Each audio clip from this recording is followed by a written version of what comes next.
kegiatan maraton. Jadi terus terang Bapak Ibu kami sampaikan ini kegiatan maraton dari pengurus dan manajemen kepada kampus-kampus. Sedikit saya ketemu Pak Sobari atas izin Allah Subhanahu Wa Taala yang saat ini bisa duduk di sini, bisa berdiri di sini. Tidak pantas sebenarnya saya di depan guru-guru saya berbicara, tidak pantas. Tapi karena perintah seorang murid harus mengikuti apa yang diarahkan guru-gurunya gitu kan. Dan saya mulai dari awal. Motivasi ini berlandas pada diri saya pribadi. Bapak Ibu tahu perusahaan besar? Tahu ya. Saya di sana sekitar 8 tahun. Berarti 8 kali puasa, 8 kali lebaran saya di sana. Jadi kita kalau orang muslim ya, di sini muslim semua insya Allah ya, Pak. Kita itu tahu bulan Rajab, bulan Sya'ban, bulan Ramadan itu. Kalau Rajab berarti sirop datang. Wah, kita sangat tahu nih Rajab nih. Kalau bulan Sya'ban, Qomoan datang. Oh, berarti Sya'ban ini. Nah, kalau parcel dibungkus berarti Ramadan. Jadi kami terdidik pada saat itu. Padahal di situ bukan lembaga retail muslim ya. Tapi yang jelas mereka amat sangat menghargai itu. Amat sangat menghargai rezeki yang kita anggap tidak besar atau bisa dibilang kecil. Bapak Ibu kalau udah belanja suka ditawarin nggak sama orang retail? Saya nggak sebut ya siapa retailnya, baik yang kecil atau yang besar. Selesai kita belanja, plastik dia masuk. Ibu sekali isi pulsanya, benar nggak? Ibu tahu itu keuntungannya berapa? Itu bisa 1,1 sampai 1,3 miliar. Regulasi itu bisa 1,1 sampai 1,3 miliar. Itu keuntungan receh padahal. Tapi ketika recehan diakomodir, kaget ibu pasti. Pasti kalau kita dulu ada zaman saya waktu itu pernah jadi kasir juga. Kalau saya nggak nawarin bapak itu, saya beli satu manajemen Polpi Oren buat ibu. Itu harga 6.000. Jadi lisan kita habis belanja itu pasti sekali isi pulsanya, pasti begitu. Mau retail kecil atau retail besar, kenapa? Kunci kebesaran mereka apa? Menghargai hal-hal kecil. Apa? Menghargai hal-hal kecil yang kita anggap 350 rupiah ya nggak ada apaan sudah, mau beli ini aja nggak bisa kan. Tapi mereka begitu mengakomodir uang-uang receh yang pada saat itu iya. Kunci keberhasilan mereka adalah yang pertama menghargai hal-hal kecil. Yang kedua, mereka bukan orang muslim. Mereka bukan orang muslim, tapi amat sangat menjaga keislaman. Jadi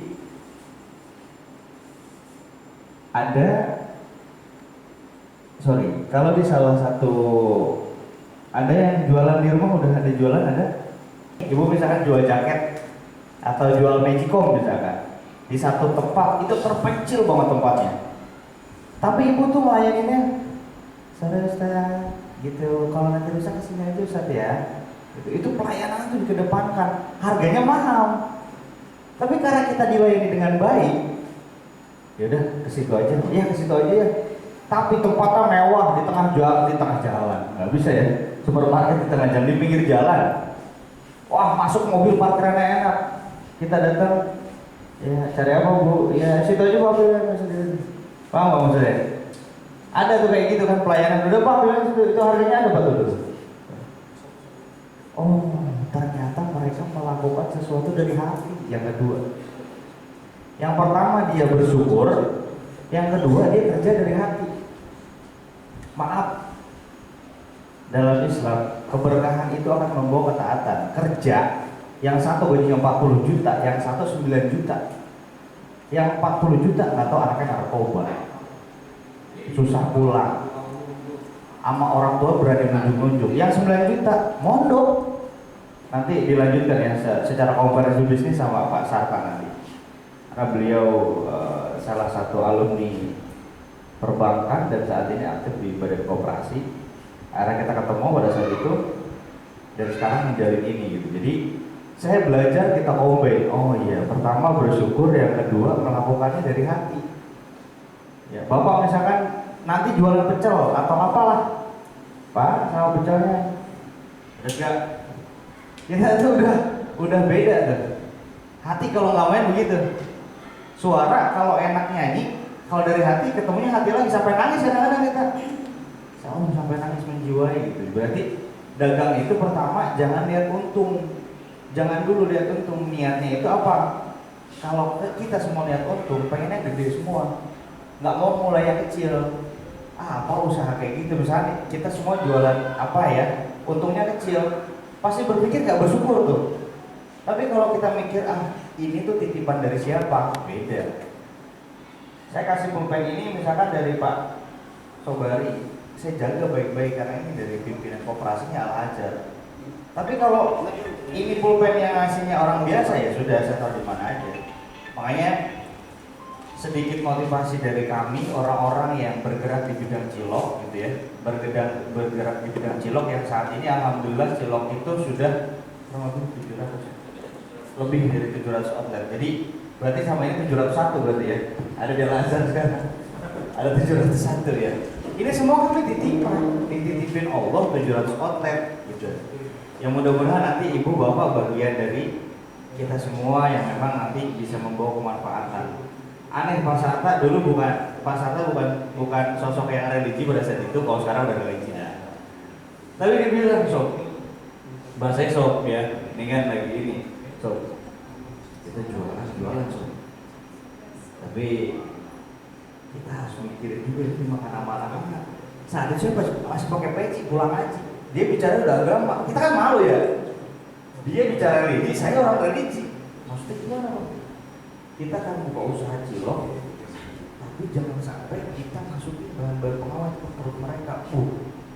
Pada saat itu saya bunyi tepuk tangan buat Mas Santa. Iya. Jadi, iya.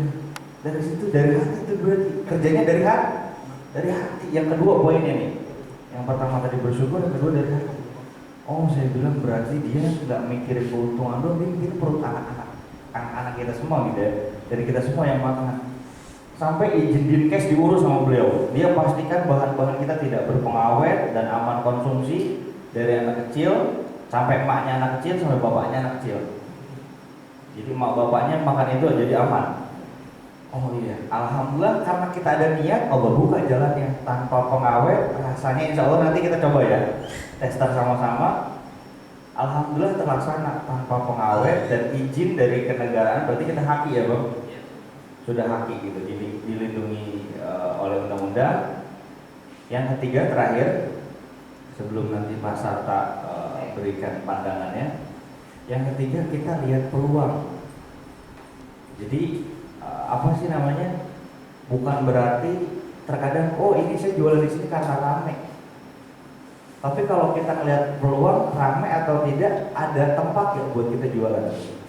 Kadang-kadang pernah nggak lihat tukang nasi goreng yang di ujung tapi kita antri? Pernah nggak? Karena dia lihat peluang. Pertama bersyukur, kedua melayani dengan hati, ketiga terakhir dia melihat peluang. Karena kacamata kita, kalau misalnya kacamata seorang pengusaha itu melihat, iya bangku, ini apa ya? Iya di mata saya ini catering, kalau nggak wedding, kita sewa-sewain bangku gitu. Tapi kita di mata-mata orang-orang yang biasa gitu ya, yang seperti kami dulu, ya bangku ada pabriknya, gitu loh. Jadi kita nggak melihat peluang itu. Ngelihat sekarang ada cilok itu kita di mana? Kita kan nggak berpikir dulu sampai ke sekolah-sekolah, enggak. Kita berpikirnya jualan di depan teras, ngelayani tetangga-tetangga, ya sudah. Tapi karena Allah izinkan, sekarang ada di beberapa tempat wisata. Kemarin SMK Negeri berapa? SMK Negeri 1 Depok. Jadi bekerja sama dengan dinas pendidikan juga. Istilahnya apa yang saat ini kami jalankan mudah-mudahan menjadi gambaran di mana orang Muslim itu yang sekarang dinaungi sama Al-Azhar, kita semua oleh Allah diberikan pandangan yang penuh rahmat, penuh kasih sayang, penuh semangat. Kalau kami motonya adalah bersama adalah cara terbaik membesarkanmu. Apapun nanti usahanya, ya kita bisa belajar dari tadi tempat-tempat saya bekerja dulu, diawali dengan bersyukur, yang kedua dilakukan itu dengan sepenuh hati, yang ketiga kita bisa melihat peluang karena kita berpikir jangan sampai kita mendikte rezeki. Di sini mah nggak laku, di sini mah jangan.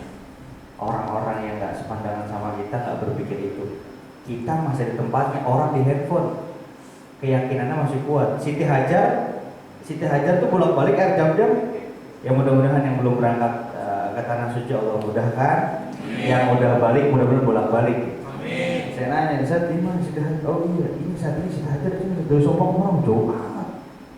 Oh begitu. Saya mikir kalau kita nih bolak-balik dari situ, ibu di daerah RT 1 nyari gas di situ, berangkat ke Warung Ucok, nggak ada bu di situ, berangkat lagi. Orang pikir tetangga bilang, oh iya tuh, kalau dari sudah dibilangin, udah 6 kali tetangga kan begitu.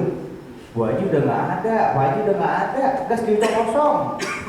Tapi bolak balik lagi Siti Hajar oh beda sama kita bu, terawihnya bagus, kagak ngomongin orang, beda. Tapi Allah uji tetap. Pas ketujuh air Zam-Zam baru keluar. Kita pengusaha sekali nggak dibeli, 2 kali nggak dibeli, 3 kali tawar doang. Ngeluh. Siti Hajar 7 kali. Pas ketujuh baru air keluar, air Zam-Zam. Sampai sekarang kita minum, bener gak? Jadi kita bisa belajar tuh. Kalau saya usaha saya gagal sekali, gagal 2 kali, gagal 3 kali, Siti Hajar zuhur langsung turun. Kalau saya sendiri di sini saya pengen sharing bagaimana cara jadi pengusaha sukses. Ya, yang pertama adalah punya mimpi besar. Ya pasti Bapak Ibu sudah tahu gitu ya. Sudah tahu ya, kita semua sudah tahu ya. Karena kenapa sih pentingnya punya mimpi besar?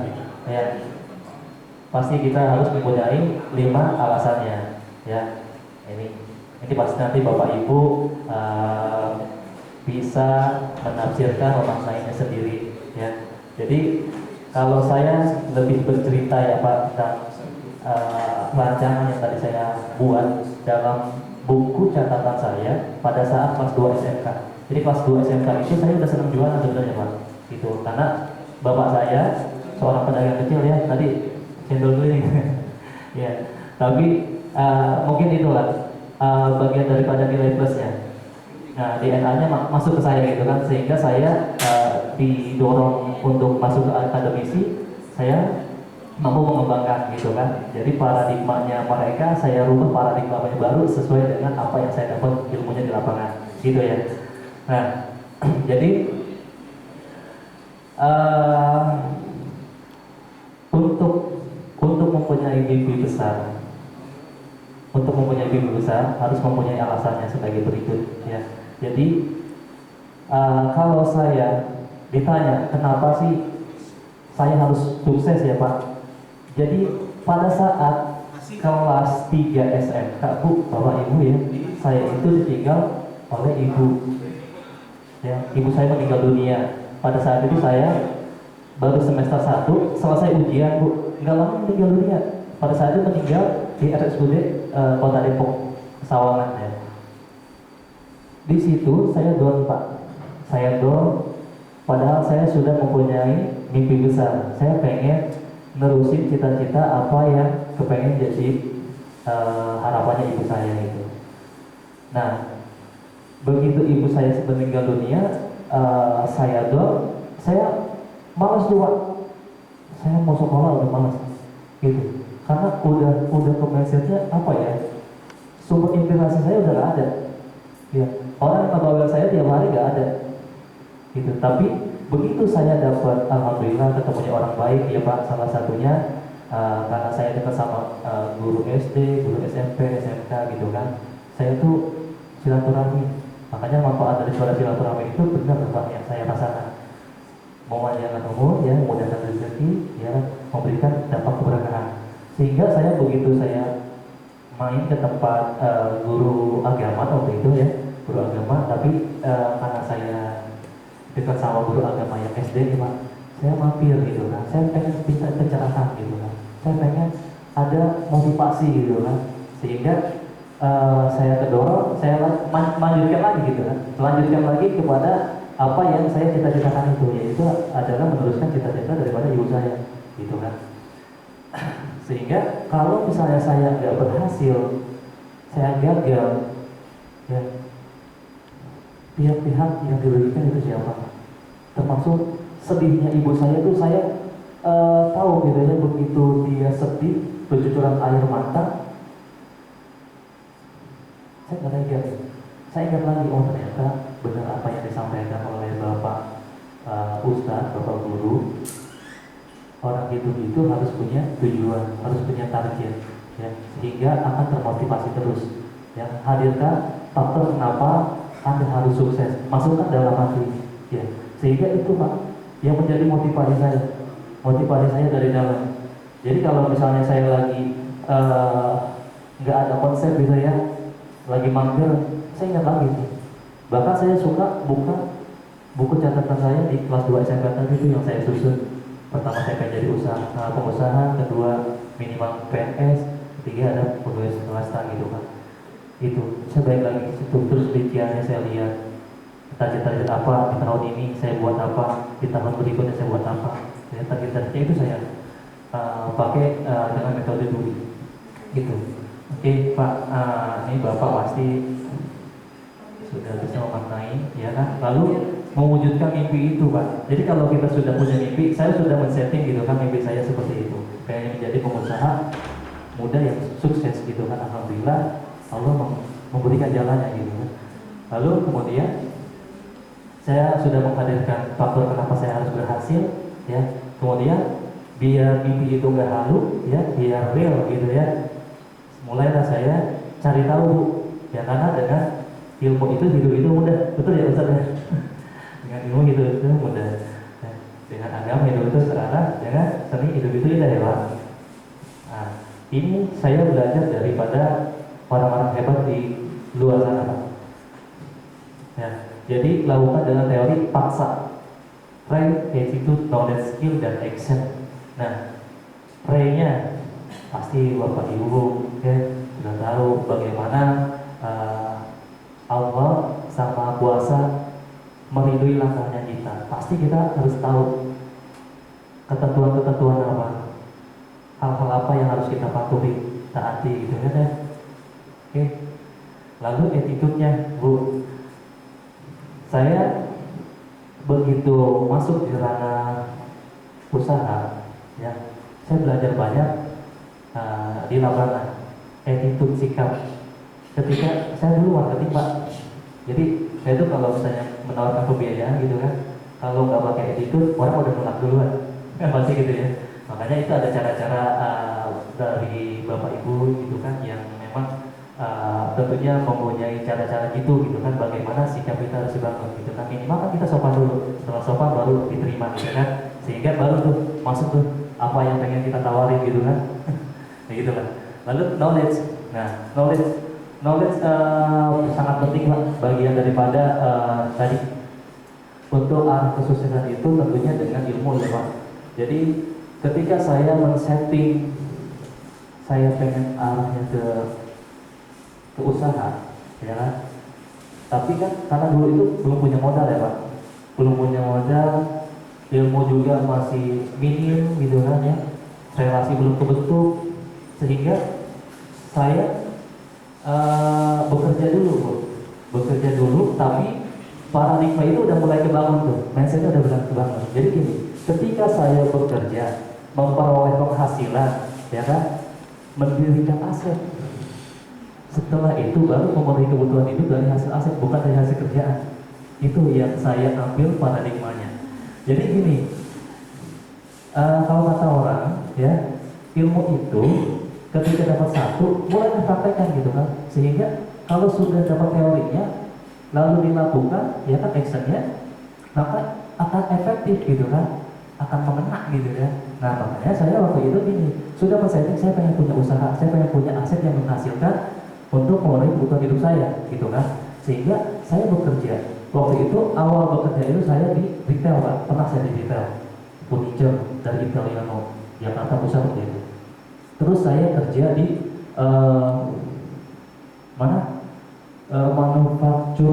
manufaktur. Tadi kan retail ya, manufakturnya. Nah manufakturnya itu di Bekasi Pak, ada namanya PT Puput Permendonasa, Airport itu saya pernah di sana. Nah mulai saya di sana itu dari tukang las Pak, welder. Karena saya lulusan otomotif pada saat itu ya, SMK. begitu kuliah ya ambil komputer. Nah, sehingga begitu sudah apa ya sudah bekerja, settingannya jelas. Jadi gini loh, saya tuh buka usaha, kerja, kuliah juga, kuliah ambil ekstensi, ya kan? Lalu kemudian usaha, 3 yang saya jalankan gitu kan. Karena itu tadi saya mengarah pada mimpi saya tadi gitu kan. Nah, sehingga begitu saya kerja memperoleh penghasilan, saya kecil-kecil mendirikan aset dulu. Waktu itu saya buka usaha kayak dulu, dari gagal. Itu saya ceritakan di Jaga Lili Channel, Bu. Ada motivasi usaha, di situ ada pecah telur, ada Jaga Lili Channel.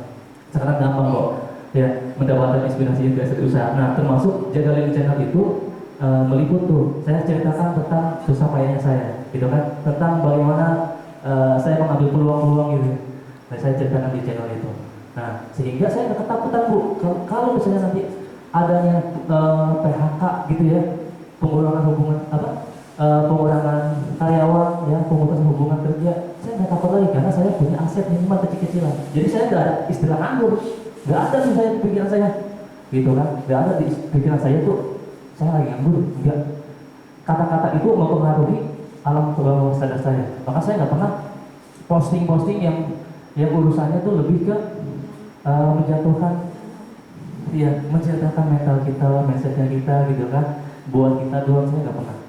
Saya selalu menghadirkan kalimat-kalimat yang positif gitu. Itulah bagian daripada knowledge-nya ya, Bu. Lalu skill, ya alhamdulillah pada saat saya lulus SMK otomotif saya sudah mempunyai skillnya.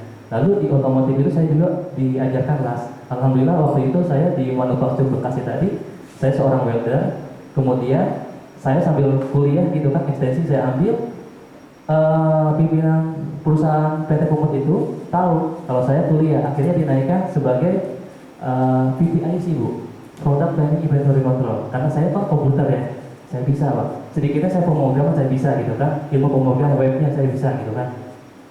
Nah, sehingga saya tuh ini nego gitu ya, sama bos saya nego. Dulu tuh ada bosnya, bos kecil, Pak Andro, ya. Kalau bapaknya itu Pak Enda, bos besarnya, bos kecilnya. Saya nego kalau bos kecilnya gitu kan, karena memang masih ini ya, masih seusia gitu kan. Pak Andro, tolong dong, naikin gaji saya gitu kan. Saya terang-terangan gitu kan. Ya, maklum ya Pak Andro, saya tuh ya apa sih namanya, kuliah gitu ya. Saya kecil-kecilan nggak usaha gitu kan Pak Andro. Belum lagi buat ya bagian orang tua gitu kan, bapak gitu kan masih ada gitu. Nah gitu kan. Nah akhirnya karena saya punya skill tadi ya kan, saya itu sudah punya skill di otomotif, di las ya kan, kemudian di komputer. Ya di komputer itu saya juga ambil tuh peluangnya. Di perusahaan itu saya ambil peluangnya apa, percetakan. Jadi kalau ada urusan nota faktur, ya surat jalan yang berhubungan dengan percetakan saya ambil. Pak Andro tolong ya, bantu buat tambah-tambah urusan saya gitu kan. Ya gitu, itu cara saya gitu kan. Sehingga saya dapat apa tadi itu penghasilan, ya. Saya dapat penghasilan dari kerja, saya alihkan ke aset, yaitu membangun usaha. Waktu itu sudah jalan di usaha lele, tanpa percetakan kecil-kecilan yang tadi saya bilang saya ambil itu ya. Nah itu kan, jadi skill, oke? Nah skill itu Bu mempengaruhi kalau kita lagi apa ya, setting goal settingnya itu tadi apa? Lagi proses mencari jati diri ya, kalau orang sekolah gitu kan, mencari jati diri, penentuan hidupnya kemana, pilihan hidupnya kemana, ya kan? Jadi kalau kata orang hebat, dia di lapangan sana tuh dia mengatakan minimal bro, lu tuh harus punya 5 keahlian. Apa keahlian lu? Tapi keahlian lu tuh nanti ketika lu berjalan ya kan, ketemulah kesempatan peluangnya, terus lu ukur nih kapasitas apa yang bisa diambil dari peluang yang ada. Ambil segera, walaupun itu bukan bidangnya kita. Misalnya gini, saya tuh lulusan komputer, ya kan? Basicnya di komputer. Begitu ada peluang ya kan ada peluang di pangan, industri pangan, ya kan. Tuh, saya hitung itu ini bisa, udah gitu saya bisa memberikan banyak manfaat untuk teman-teman usaha agar dapat tambahan penghasilan. Atau ada juga kan orang yang belum mahir usaha gitu kan, akhirnya begitu saya tawarkan dia mau gitu kan, alhamdulillah kan tadi dapat dapat tambahan penghasilannya. Ya itu lah. Itu jadi ketika saya sudah mempunyai skill tadi, ketika ada peluang dan kesempatan saya ambil Bu. Gitu yang selagi memang ada di dalam koridornya halalan riba saya ambil gitu kan. Ya itu. Jadi yang terakhir adalah actionnya tadi. Jadi kalau misalnya punya mimpi, udah tahu ilmunya, ya kan, jangan ditunda-tunda Pak. Gitu. Baiknya buka aja, buka selagi memang halal, gitu kan. Udah action, nanti di perjalanan itu kita akan tahu bagaimana cara manage-nya, bagaimana cara mengembangkannya, ya kan, membesarkan seperti apa. Itu seiring berjalannya waktu ini. Yang penting kita sudah lakukan. Gitu. Jadi kalau kata orang hebat di sana, usaha yang baik adalah usaha yang dibuka, usaha yang dijalankan. Baik Bapak Ibu, mohon maaf kalau saya sedikit lama jadinya Pak, jadi kalau banyak jadi lama ya Pak. Oke, ini saya sedikit akan menjelaskan tentang ketentuan dan manual kemitraan Ciboy. Mudah-mudahan yang tadi saya sampaikan, saya kepingin juga kalau Pak Ustadz nih, Bang Wen nih adalah rekan bisnis saya Bu. Dia yang memegang distribusi centernya beliau. Ya, beliau yang memaintain daripada reseller, agen, ya, dan juga depo-depo pengembang di area Jabodetabek. Karena sebelumnya kita di area Jabodetabek. Kalau dilihat dari data tuh sebenarnya alhamdulillah sudah ada 800 Bu, 800-an. Ya, kalau beberapa bulan yang lalu itu sudah 700 lebih. Ya, alhamdulillah sekarang tuh kalau saya ambil datanya sekarang sudah ada 800 unit booth di area Jabodetabek, dan masing-masing area itu ada pengelolanya. Gitu. Oke, nah ini lokasi produksi kami Bu ada di Cipalen, ya, Jalan Raya Bogor ya, Kota Depok. Ini bisa di searching ya. Produksi Ciboy Wasonamen nanti nomor. Nah, ini untuk struktur produksi dan pendistribusiannya. Jadi tadi dijelaskan ya di slide video tadi itu dari produksi ya kita kirim ke pendistribusiannya, yaitu ada distribusi center yang dipegang oleh Ustadz Khairuddin. Nah, kemudian dari DC dikirim ke depo Jabodetabek, depo pengembang, atau kalau istilah pemerintahan mah wali kotanya Bu, gitu.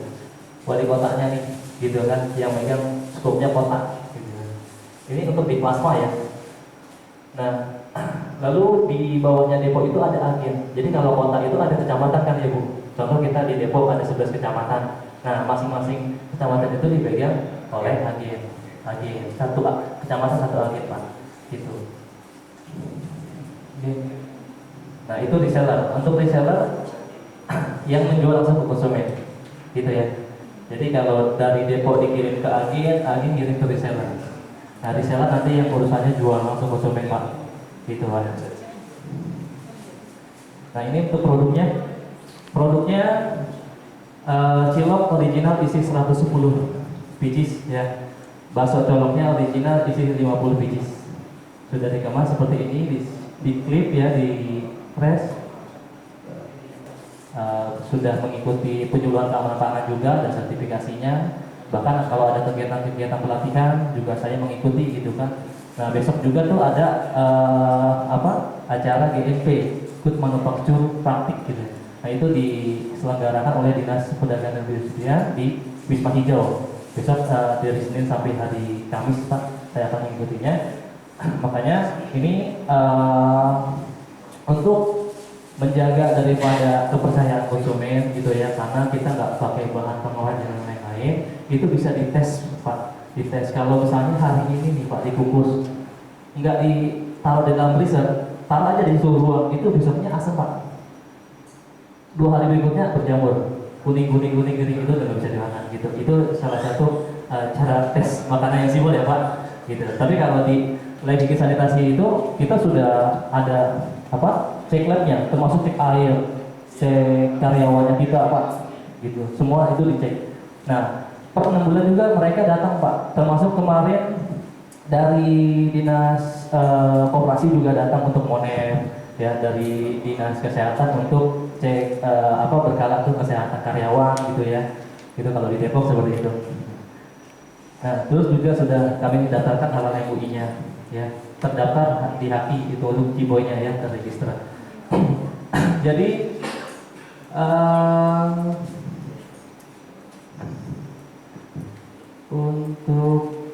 untuk badan POM Bu. Kalau untuk badan POM itu kita kan belum daftarkan ya, karena gini sebenarnya saya ke dinas kesehatan sampaikan kita itu sebetulnya dari produksi langsung jual ke konsumen sebenarnya ya, karena dia disajikan secara matang gitu ya, gitu. Dan kalau misalnya orang dinas kontrol nih dari hari ini produksi, terus aja dilihat kode produksinya gitu ya Bu, itu tuh nggak nyampe 7 hari sebenarnya gitu. Makanya kita masuk nih di kategori jasa boga ya Kota Depok gitu. Jadi walaupun nggak berbadan POM, kita masih bisa daftar layanan bikin sanitasi karena memang di bawah dari 7 hari gitu. Paling nggak rata-rata sekitar 4 atau 5 hari udah terjual dari yang hari ini produksi, 5 hari kemudian tuh udah terjual gitu kan, udah habis di reseller ke konsumen tuh Pak gitu. Bahkan sekarang sehabis lebaran Pak Ustadz, sehabis lebaran itu produksi itu meningkat gitu, meningkat. Jadi yang biasanya kita produksi 500 kilo sekarang udah 600 kilo per hari, bahkan lebih kalau sama bakso ya. Itu ciloknya doang. Alhamdulillah gitu ya. Ya mungkin itu bagian daripada keberkahan. Saya juga konsennya, saya niat dan ikhtiarkan untuk membantu tambah penghasilan mitra-mitra gitu kan. Oke, untuk syarat pendaftaran sebagai reseller, yang model biaya registrasi itu 1.200.000 ya Bapak Ibu. Mitra reseller akan mendapatkan diantaranya yang pertama adalah boot portable aluminium 1 unit, kedua dandang kukus 1 unit, botol saus dan kecap 1 pasang, kompor 1 tungku plus selang ya. Atau kalau di food court itu kan biasanya nggak boleh ya Pak, ada gas ya, harus pakai portable, itu bisa. Jadi nanti kompor 1 tungku plus gasnya itu bisa diganti seperti itu ya Pak. Lalu juga ada dokumen kemitraan ya, SOP penyajian dan kopi MOU kemitraan. Mendapatkan paket jualan. Nah, jadi begitu kita sudah kirim bootnya, dandangnya, ya kompor 1 tungku, keselangnya, dokumen kemitraannya, ada juga paket jualannya yaitu cilok 1 pak isi 110 butir, bakso colok 1 pak isi 50 butir, saus potwan, ya kecap guna, pepper ball, tusukan 1 pak, plastik 1 pak. Nah, ketentuannya ini wajib menyediakan mini freezer untuk reseller. Biasanya kalau 1 freezer kulkas itu maksimal paling muatnya sekitar 3 kilo Pak. Itu nggak bisa lebih gitu kan. Itu standarnya ya kalau saya survei ke kulkas-kulkas rumahan mereka gitu. Makanya wajib ada freezer untuk mengamankan tadi Pak, karena kita nggak pakai bahan pengawet ya. Jadi yang dikirim dari depo pengembang itu sudah beku, begitu nyampe ke agen sudah beku, agen milik reseller juga beku. Nah, begitu diterima sama reseller, ya mereka harus juga menyimpan ya di suhu ruang minus 18 minimal. Ya, yang penting sampai beku. Lalu boot tanpa kelengkapan akan dibeli kembali oleh pihak agen seharga 50% ketika reseller sudah tidak aktif. Nah, boot sama kelengkapan, boot tanpa kelengkapan yaitu boot dan dandang maksudnya Pak. Nah, boot dan dandang itu kalau dihitung secara harganya yaitu 750.000 ya. Jadi nanti kalau agen ya Pak, kalau pimpinan daripada koperasi syariah Al-Azhar ya kan, yang memegang ranahnya agen, nanti itu dari 750.000 Pak akan dibayarkan kembali 50%. Kalau reseller itu sudah tidak aktif jualan ya. Contoh misalnya, Pak saya kantinnya sudah pindah Pak, saya mau pindah ke luar kota misalnya gitu kan, saya nggak mau lagi jualan, ya udah. Nah, akhirnya booth dangdangnya itu akan dibeli kembali seharga 50%, ya kan? Karena sudah untung kan ya, sudah untung juga gitu kan, udah gitu nggak sia-sia gitu kan, akan diberikan kembali. Karena memang kenapa? Terkait dengan brandnya juga Bu, gitu. Karena brand itu nggak boleh nanti mereka bikin sendiri ciloknya, baksonya, padahal khasnya itu nggak dapat sesuai dengan khasnya dari Ciboy gitu ya. Itu merusak nanti daripada apa ya, asumsi orang-orang ya Pak. Iya, begitulah. Oke, nah ini untuk syarat registrasi agen 7.500.000 itu hanya 10 unit booth Pak. 10 unit booth, 10 unit dangda, dan 10 pasang botol saus kecapnya, dan juga kaos Ciboy manajemen ya. Dan juga kami akan berikan dokumen kemitraan Pak, termasuk semua manual kemitraan Ciboy itu kita akan berikan kepada agen ya, dan didampingi dari tim Ciboy. Nah, kita tuh ada timnya Pak. Kalau di Plasma ya Pak, kalau di luar daripada sekolah, zona sekolah itu kita di luar itu begitu mereka nggak punya basic marketingnya gitu. Nah, kita ada tim untuk pendampingan sampai 10 unit booth-nya itu aktif ya, ada pendampingan. Bahkan kita itu membayar marketing freelance. Biasanya gini, misalnya marketing rokok gitu, dia sambil jalan ya kan, nawarin rokok, nawarin juga booth-nya, sehingga kita akan bayar fee-nya. Fee-nya itu ya tergantung daripada kesepakatan antara agen sama ini ya, sama. Nah, oke. Jadi 7.500.000 itu di luar daripada freezer Pak, sehingga agen itu wajib menyediakan freezer 450 liter ya kan, dan juga di luar daripada pembelian cilok dan baksonya. Jadi lebih kurang kalau dihitung itu sekitar 16 jutaan. Iya, 7.500.000, 10 unit booth dan dangdang ya, 10 unit booth dan dangdang. Lalu wajib menyediakan freezer minimal ukuran 450 liter Pak, gitu. Kalau kami sarankan sih freezernya minimal merek ya, saya nyebut merek ya apa ya Pak, itu mereknya Gia, karena kalau yang lain tuh kayaknya gitu ya. Freezernya minimal ya merek Gia, itu Gia, 450 meter Pak, sekitar semeter 20 lah ada, semeter 20 ya. Lalu nanti setelah ada booth-nya 10 kita kirim ya Pak, ada freezernya, lalu memenuhi cilok dan baksonya. Nah, minimal kalau untuk agen minimal pembelian ke depo itu 80 pak cilok, 50 pak bakso Pak. Itu akan dikirim nanti dari pihak depo. Cuma nanti kena ongkir tergantung dari jaraknya. Kalau Depok ngirim ke Jakarta Utara itu dikenakan ongkir 200.000 ya, 200.000. Kemudian kita subsidi Pak. Jadi si agen Jakarta Utara itu hanya bayar 150 ribunya kita subsidi gitu. Gitu, tapi minimum ordernya tadi ciloknya 80, baksonya 50. Lebih nggak apa-apa bisa. 80 Pak ya? Iya, 80 gitu. Ya. Nah, ini kalau untuk pengajuan depo pengembang. Nah, depo pengembang itu megang wilayah kota ya Pak. Tapi kalau buat di yayasan pendidikan ya kita belum ada kesepakatan antar depo-depo nih gitu kan. Boleh apa enggaknya? Karena mereka ini kan megang wilayah kota Pak. Gitu kan. Mereka itu contohnya tadi seperti tadi yang banyak freezer. Itu tuh untuk mensupport agen-agen tiap-tiap kecamatan di kotanya gitu kan. Makanya kita belum ada manual kemitraan untuk depo pengembang zonanya sekolah gitu Pak. Ya, kita masih di Plasma. Jadi paling nggak kita bisa memberikan yaitu aksesnya agen Pak, untuk agen. Nah, ini ya beberapa galeri ya dari depo-depo pengembang ya, termasuk depo pengembang Selatan, ada Jakarta Utara gitu ya. Terus juga kita sering juga memberikan motivasi kepada mereka gitu ya Pak.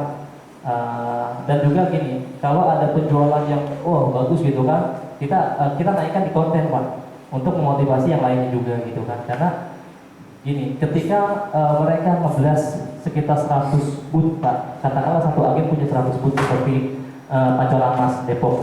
dia punya 100 put, dia X daripada Dewan ya Pak, gitu. Dia punya channeling gitu kan, sehingga dia punya 100 unit put aktif. Tapi paling enggak ilmunya tuh Pak gini, ketika 100 put yang ditebar, yang diblas, paling enggak ada 70% yang aktif atau 60%, yang 40-nya katakanlah slow atau mungkin non aktif kayak gitu. Makanya itu caranya Syafin, apa ya, penjualannya kita Pak. Gitu nanti untuk hasilnya pasti bisa dihitung. Kalau kelas bisnisnya pasti dapat kalau sudah banyak seperti itu ya, bisa kebayang ya. Jadi kalau saya dulu juga usaha lele Pak, saya pun hitung Pak. Dari 100% yang saya tebar bibitnya ya ukuran 5 atau 6, paling enggak 70% yang hidup, yang 30% katakanlah gitu kan. Ya seperti itulah hukum daripada rasionya. Oke, nah ini kunjungan dari orang dinas ya, ini foto-foto produk ya. Ini lokasi produksinya ya, jadi kalau saya buat santai-santai ada di pendopo. Nah ini kalau ada kunjungan daripada ini Pak UMKM juga kan, teman-teman asosiasi, kita bikin ini bikin tenda gitu Bu, kita motivasi bisnis gitu kan, sharing bisnis kepada mereka di sini di halaman produksi. Oke, ini tadi untuk tampilan izin-izinnya ya, kalau semua punya 7 ayam geprek, taichan, terus juga usaha ikan patin di kampung gitu, buka usaha juga. Pembibitan ikan patin Pak. Oh, pembelian kita. Iya, jadi kita dari kebun kita makin nanti baru jual anaknya gitu, anak ikan. Tapi semuanya pas corona hilang semua karena belum tahu gimana manage yang baik. Iya. Itu pasti dialamin Bu sama. Jadi kalau saya mau sharing gitu ya, saya juga sama Bu awalnya tuh gagal dulu. Usaha lele gagal ya, usaha lele gagal. Lalu saya waktu itu sempat bermusik, ya kan saya kontrak sama label itu 10 lagu, tapi hanya 7 lagu yang sudah di-tag, ya kan. Akhirnya vokalis saya tuh mengundurkan diri, akhirnya saya gagal juga tuh di musik. Ya, mau jadi artis gagal. Iya Pak, orang. Nah terus juga di percetakan, ya di percetakan, padahal saya tuh udah kayaknya ini bisa di marketing gitu kan, karena sesuai dengan bidangnya gitu kan. Saya senang juga di komputer, di desainnya juga gitu kan, tapi nyatanya juga gagal Bu. Malah yang nggak disangka-sangka, di luar daripada pendidikan saya, backgroundnya saya jadi pangan. Padahal di pangan itu saya ketemunya awalnya ini silaturahmi, dikasih dorongan yang kuat ya, seorang mental pengusaha itu harus seperti apa, dan action aja udah gitu kan. Kalau misalnya action fokus ke satu titik Bu, ya kan, cari tahu Bu kelemahannya. Jadi saya tuh dulu salahnya saya ketika saya usaha lele gagal, itu saya nggak cari tahu gitu, maksudnya nggak cari tahu tentang kelemahannya di mana gitu kan. Apa mungkin saya cara pengolahan mulai dari sortirnya itu kan ya Bu ya, karena kita tuh berhubungan dengan makhluk hidup gitu kan, sangat riskan sekali gitu, risiko tinggi sekali gitu kan. Nah saya lemahnya itu sama di percetakan juga sama, saya nggak pelajarin tentang bagaimana marketingnya gitu kan. Saya waktu itu masih ngandelin marketing itu karena saya tuh hubungannya sama perusahaan yang saya bekerja itu ya, jadi terlena gitu kan. Ada nota-nota yang dicetak itu saya ambil gitu kan. Saya nggak cari tahu bagaimana pengembangannya, marketnya itu kita bisa ambil dari mana aja itu tuh. Makanya dari beberapa kegagalan yang Ibu alami ya, coba satu yang mungkin Ibu tuh sudah ada kliknya gitu ya, sudah ada kliknya, coba dibangun lagi, mulai dirandom Bu ya, urutannya tuh, oh saya tuh kayaknya lemah di sini deh, saya putus semangat. Karena gini Bu, ketika kita memutuskan satu nih, kita gagal nih, ya kan, kemudian kita pilih lagi bisnis yang lain, saya gagal yang ini gitu kan, itu kita pasti akan menemukan lagi masalah.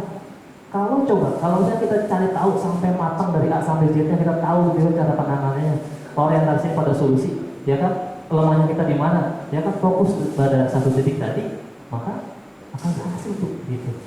Kan gitu ya. Jadi kalau misalnya kita pindah ke bidang berikutnya, kita nemuin juga hal yang sama, lalu kita dulu lagi tuh, aduh usaha gagal lagi, asal pindah lagi, pindah-pindahnya terus. Allahumma sholli ala Muhammad wa ala Muhammad. Ya Allah, semoga Engkau pandang khusus kami sebagai jalan ibadah, Semoga Allah limpahkan kesehatan untuk kami menjalankan tugas dan tugas yang kami kepada kami diembankan.